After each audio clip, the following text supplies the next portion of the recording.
Hello, good evening student. आशा करती हूँ आप सभी अच्छे होंगे। जैसे कि आपने लास्ट वीडियो में देखा था, हमने आपको दिखाया था हमारे बच्चों के 10th क्लास में कितने अच्छे परसेंटेज स्कोर किए थे बच्चों ने लास्ट ईयर। तो आज उसी की एक नई उम्मीद के साथ जो इस ईयर के बच्चे हैं, मैं आशा करती हूँ वो भी अच्छे परसेंटेज से पास हो। तो आज हम आपके सामने लेके आए हैं एसएसटी का फर्स्ट चैप्टर फ्रेंच रेवोल्यूशन। ये जो है हिस्ट्री का फर्स्ट लेसन रहेगा आपका। तो आज हम इसमें पढ़ेंगे the French revolution and the idea of the nation. मैं सबसे पहले एक्सप्लेनेशन देना चाहती हूँ कि बच्चों, मैंने इसमें हिंदी और इंग्लिश दोनों ही लैंग्वेज को राइट डाउन किया है, ताकि इंग्लिश मीडियम के बच्चे और हिंदी मीडियम के बच्चे दोनों ही इजीली हमारी वीडियो से पढ़ सके और सीख सके। इस वीडियो के लिए आपको कोई भी पेमेंट पे नहीं करनी है, ये फ्री ऑफ कॉस्ट है। बस मैं ये चाहती हूँ कि आप पढ़ें, अच्छे परसेंटेज लेके आएँ, यही हमारे लिए आपके लिए दुआ है। ठीक है, तो आओ चलते हैं हम अपनी टॉपिक की तरफ। The French revolution and the idea of the nation.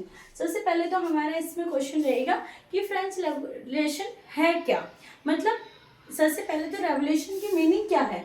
Revolution का मतलब होता है क्रांति। अब क्रांति अलग अलग देशों की क्रांति हुई है। जैसे भारत में क्रांति आई थी जिसमें हमारे 1857 की क्रांति थी। इसके बारे में आपने 9th या फिर 8th क्लास में भी पढ़ा होगा। ठीक है, इस क्रांति को करने का मुख्य कारण क्या था भारतीयों का। इस कारण का मुख्य कारण ये रहा था कि भारतीय व्यक्ति अंग्रेजों के जो उनके गुलाम बनाने के तरीके से बहुत ज़्यादा क्रोधित भी थे और वो परेशान भी थे। तो उन्होंने अपने देश के प्रति क्या अपनाई, राष्ट्रवाद पद्धति अपनाई। ये राष्ट्रवाद पद्धति क्या थी, इस पद्धति के अंतर्गत लोग एक दूसरे के साथ जुड़ने लगे और जुड़ने के साथ साथ अपने देश के साथ प्रेम भक्ति व्यतीत करने लग गए। ठीक है, फिर उनमें अपने देश के प्रति प्रेम जगा और उन्होंने अंग्रेजों के प्रति क्या कर दी, क्रांति खड़ी कर दी। और इस क्रांति के परिणाम क्या हुए, आज हमारा भारत क्या है, आजाद भारत है।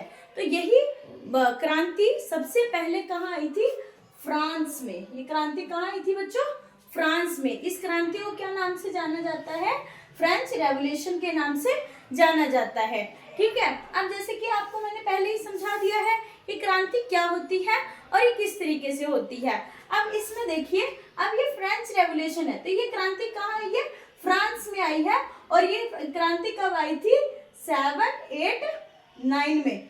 अब बच्चों देखो, ये सन कई बार बच्चों को याद नहीं रहता है, तो मैं आपको इसके साथ के साथ एक छोटी सी ट्रिक बताती हूँ।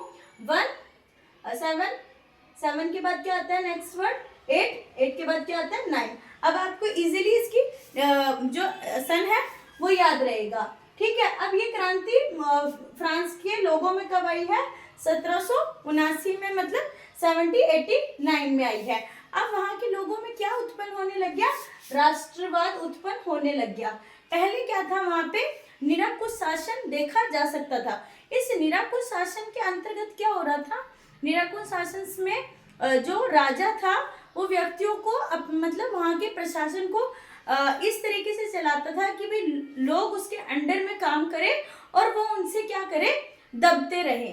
ठीक है, मतलब लोगों के लिए किसी प्रकार का अच्छा शासन नहीं चलाया जा रहा था। जो फ्रांस में जो अंतिम शासक था, ये क्रांति के समय माना जाता है, उस टाइम शासन करता था लुई 14वें। ठीक है, तो वो क्या करता था, उसने पूरा शासन अपनी वाइफ को हैंड ओवर किया हुआ था। उसकी वाइफ लोगों को गुलाम की तरीके से ट्रीट करती थी। वो ट्रीट के कारण लोग काफी ज्यादा दुखी थे। वो ऐसा शासन चाहते थे जो उनके हित में हो, जो उनके हित के लिए कार्य करे, ना कि उनके अगेंस्ट कार्य करे, लोगों को गुलाम बनाए। ऐसा शासन कोई भी देश नहीं चाहेगा। सबसे पहले ये शासन फ्रांस में आया कि वहाँ के लोग क्या करने लगे, अपने देश के प्रति जागरूक होने लगे। अब वो जागरूकता से क्या चाहते थे कि हमारा देश कैसा हो, हमारा देश एक ऐसा देश बने जो वेल डिपेंडेड हो। वेल डिपेंडेड मतलब एक अच्छा शासन एक अच्छा समाज बने। तो इसलिए वो लोग क्या करने लगे, उनमें राष्ट्रवाद की भूमिका देखी जाने लगी। राष्ट्रवाद की भूमिका का मतलब होता है अपने राष्ट्र से प्रेम करना, अपने राष्ट्र के हित में खड़े होना। तो लोग जब अपने राष्ट्र के हित में खड़े हुए तो उन्होंने क्रांति का रूप ले लिया। क्रांति के रूप में उन्होंने क्या कर दिया, रेवोल्यूशन को स्टार्टअप कर दिया। अब वहां पे रेवोल्यूशन को स्टार्टअप कैसे कर दिया, अब उन्होंने जो वो राजा थे उनके अगेंस्ट खड़े होने लगे। उनके लिए उन्होंने सबसे पहली स्टार्टअप कब करी, 1779 में करी, और इसी नाम से ये क्रांति जानी जाती है। ठीक है, सबसे पहले क्या किया इन्होंने, शेयर आइडेंटिटी कॉन्सेप्ट। अब हम इस चैप्टर में सबसे पहले इन टॉपिक्स को क्लियर करेंगे। A new symbol, democracy bodies, national United customs, one common language. ठीक है, इन टॉपिक्स को क्लियर करेंगे हम अच्छी तरीके से। अगर आप हमारे साथ इसी तरीके से जुड़े रहते हैं तो मैं आपके लिए रोज नई नई वीडियो इसी तरीके से लाती रहूंगी। अगर अभी तक आपको मेरी वीडियो बिल्कुल छोटी सी भी अच्छी लगी हो ना तो प्लीज लाइक कर देना। मैं कोई प्रेशर नहीं डाल रही, अगर आपको अच्छी लगी हो तो जरूर लाइक करना, और इसी तरीके से आप मेरे साथ अगली वीडियो में बने रहना। ठीक है, तो अब हम आगे चलते हैं। Share identity concept.